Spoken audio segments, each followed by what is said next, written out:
هذه الأرض التي تراها اليوم، هذه السهول الهادئة في سليان، ربما، فقط ربما، كانت مسرح أكبر مواجهة في تاريخ العالم القديم. 202 قبل الميلاد، رجل اسمه حنابال بن آميلقار برقا عاد من إيطاليا. لم يعد منهزما، بل عاد لأن وطنه استدعاه. عاد وهو الذي أقسم أمام الآلهة ألا يكون صديقا لروما ما دام حيا.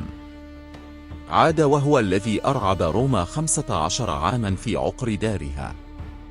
عاد ليخسر.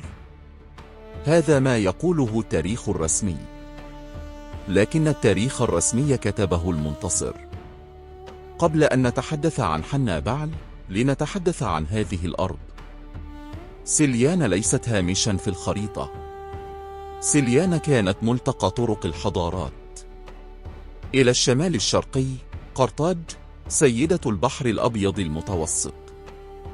إلى الغرب مملكة نوميديا، ملوك الخيل والصحراء.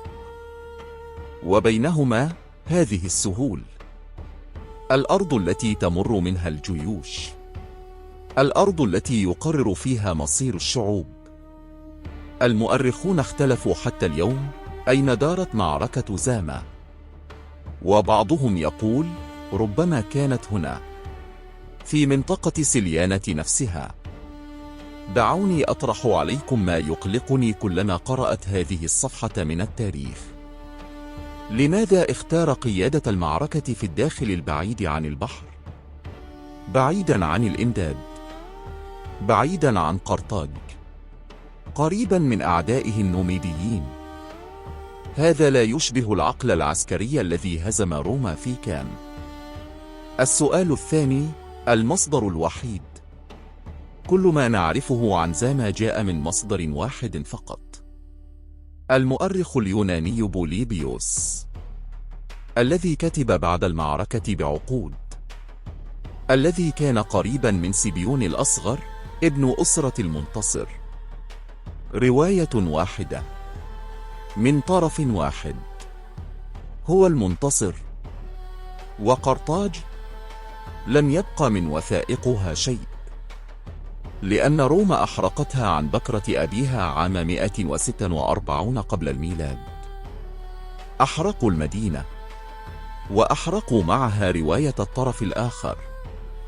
السؤال الثالث والأغرب، روما التي لا تنسى ولا تسامح أعداءها، روما التي خنقت يوغورت في سجنه، روما التي طاردت ميثريداتس حتى الموت. هذه روما تركت حنابال عدوها اللدود يصبح حاكما لقرطاج. يقولون إنه خسر المعركة فكافأوه بالحكم، يعني أن هناك أمر ما، هناك خيانة. ثمة ما لا يقوله الكتاب المدرسي. قرطاج لم تكن موحدة خلف حنابال.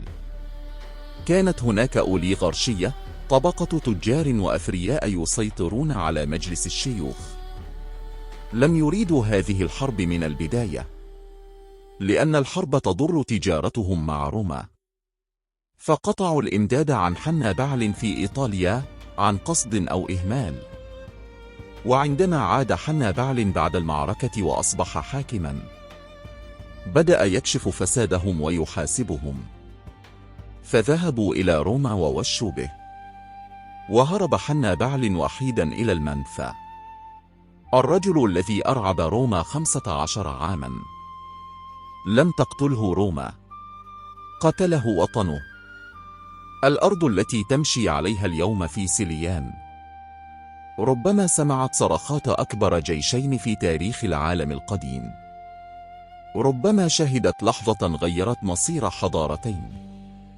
لكن التاريخ كتب من طرف واحد، وغاب الطرف الآخر. فلم يبق لنا إلا أن نسأل: هل خسر حنابال في زاما أم في قرطاج؟